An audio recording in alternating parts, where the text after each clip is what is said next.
1/3 do ministério de Jesus nessa terra foi baseado em expulsar demônios. Então vamos lá, a pergunta de R$1 milhão que eu tenho hoje pra você é: cadê esses demônios hoje? Por exemplo, tava conversando com uns meninos que me seguem aí, uma galera bem novinha, de 15 e 16 anos. E eu cheguei pra eles e falei: cara, me conta aí, vocês já viram um demônio? Vocês já viram alguma pessoa incorporando? Você já viu alguém tirando um demônio de alguém? Sabe o que eles me falaram quando eu perguntei isso? Eles riram. Eles falaram: ah, mano, sai daí, isso não existe não, isso é coisa do culto da Universal, isso aí é tudo comprado. Eu falei: como assim, mano? Vocês estão malucos? Infelizmente, hoje isso é uma realidade muito grande em muitos cristãos. Hoje em dia, a ação demoníaca, demônio, virou uma lenda, virou uma mentira, virou uma invenção. Não, isso aí é coisa de filme de terror, isso aí não existe. Hoje em dia, existir demônio não existe. Pra mim, isso é muito bizarro. E eu acho isso bizarro porque eu sei que esse pensamento nasceu não de forma aleatória, mas de forma proposital. Os demônios amam, velho, que a gente cristão pense que eles não existem. Até porque é muito mais fácil vencer um inimigo que acha que não tá em guerra. Inclusive, a principal pessoa que um demônio ama atacar é aquele idiota que acha que ele não existe. Até porque, meu amor, os demônios, eles não querem a sua fé. A única coisa que eles querem é usar o seu corpo, a sua vida e a sua alma. Quanto mais idiota você for, melhor. Por exemplo, um amigo meu, olha essa história é real. Um amigo meu, ele saiu com uma menina do Tinder. A menina chamou ele pra ir pra casa dela. Quando ele chegou lá, tinha um templo, um altar. Mano, eu não tô mentindo, ele falou, ele tirou uma foto. Tinha um altar pra um capeta aí que eu não vou falar o nome. Fora isso, a casa dela era muito louca, tinha um pentagrama na parede, falou. Não satisfeito, o animal ainda fez as coisas com ela lá, ou seja, ligou, juntou as almas com a menina lá. Depois que ele fez toda a cagada, ele veio perguntar pra mim, que ele falou: mano, eu vejo seus vídeos, deixa eu te fazer uma pergunta. Rolou isso, mas se liga, eu não acredito em demônio, em satanás, em igreja, eu sou ateu, pô, não acredito nesses bagulho não. Você acha que pode dar algum problema? Eu falei: problema, mano, acorda, você é o principal alvo dos demônios. O capeta olha pra você e dá risada, o capeta olha pra você e fala: meu Deus do céu, ó, ele acha que eu não existo, meu Deus.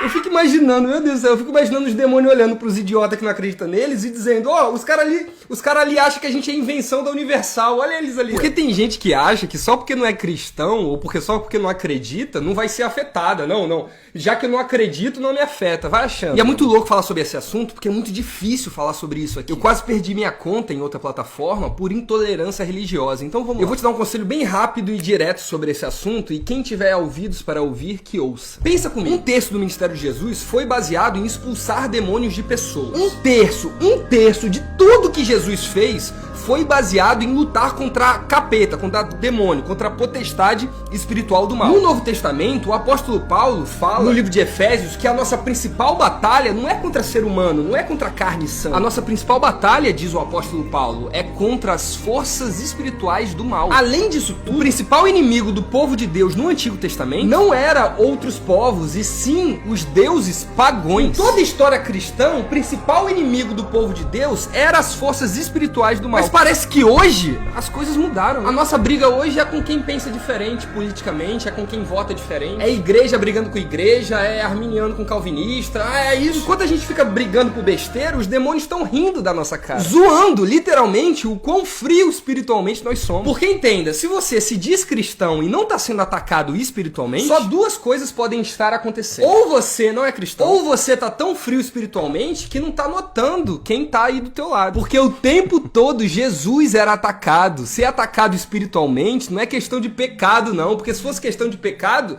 Jesus não era atacado porque Jesus não tinha pecado. Você é atacado espiritualmente por forças do mal porque você tá andando com quem é do bem. Então era pra igreja, era pra gente estar sendo atacado até mais que Jesus, porque o próprio Cristo falou que nós fomos chamados pra fazer obras maiores que ele. Então entende, os mesmos demônios que existiam no tempo de Jesus existem hoje. É isso. Eles estão por aí, mano. A grande diferença dos tempos de Jesus pra hoje é que hoje nós cristãos recebemos autoridade pra expulsar e pra enfrentar esses demônios em nome de Jesus. A gente recebeu essa autoridade. Mas como que a gente vai lutar com seres espirituais que a gente nem sabe onde tá? Como que a gente vai lutar contra os demônios se a gente tem medo de chamar demônio de demônio? Porque se a gente fizer isso, a gente vai ser cancelado. Tem uma profecia num livro da Bíblia chamado Apocalipse, que é bem interessante. O livro de Apocalipse fala que nos fins dos tempos, o amor de muitos vai diminuir. Muita gente não entende essa frase, tá ligado? Muita gente acha que essa frase indica que a galera vai amar menos. Ah, não, tomei um chifre da minha ex e por causa disso o amor tá acabando. Olha aí. Não tem nada a ver. O que significa que o amor de muitos vai esfriar? Significa que as pessoas vão se esfriar espiritualmente. Por quê? Porque você só consegue amar se você reconhecer quem Deus é. Aonde tá isso? Tá na Bíblia, tá lá em 1 João. Em 1 João tá escrito que aquele que não conhece a Deus não consegue amar o próximo. E por que o amor vai esfriar? Porque a gente vai perder a ligação com Deus. As pessoas vão se esfriar tanto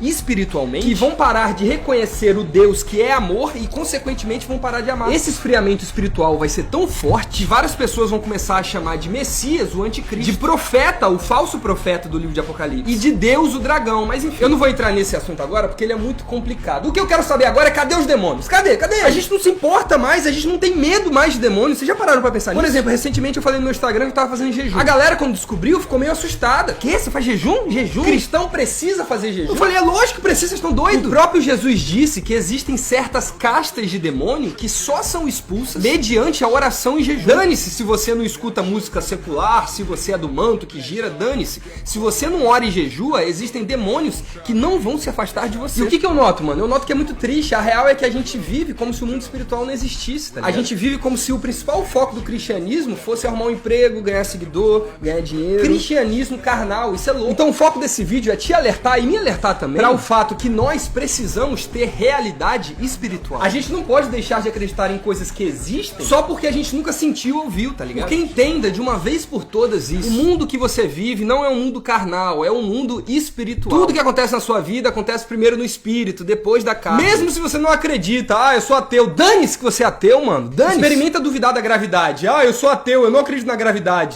Dane-se, a gravidade vai continuar rolando, dane-se. O jogo da vida é assim, e é isso. Inclusive, Deus quer que você acredite nele, não porque Deus é um controlador ou um chato. Deus quer que você acredite nele e seja guiado pelo Espírito Santo, porque ele sabe que se você não for guiado pelo Espírito Santo, você vai ser guiado por outro espírito. Só que os outros espíritos não gostam tanto de você não, tá bom?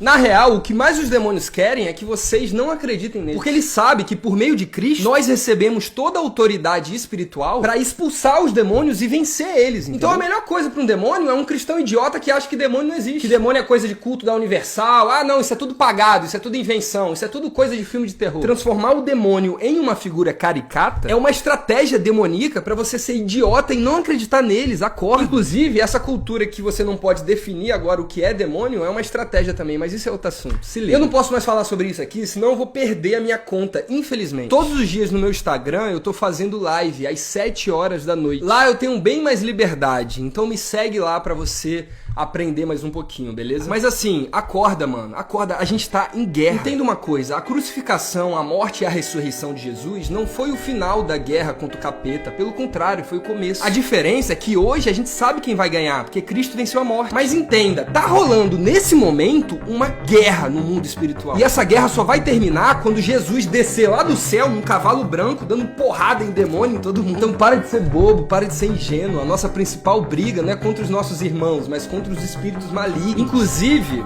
o inferno Deus criou pra eles. Mas enfim, essa é outra história. Não posso entrar nisso aqui. Irmão, acorda. O maior perigo de você não reconhecer mais os demônios hoje nesse mundo é que provavelmente você já se acostumou com a presença deles.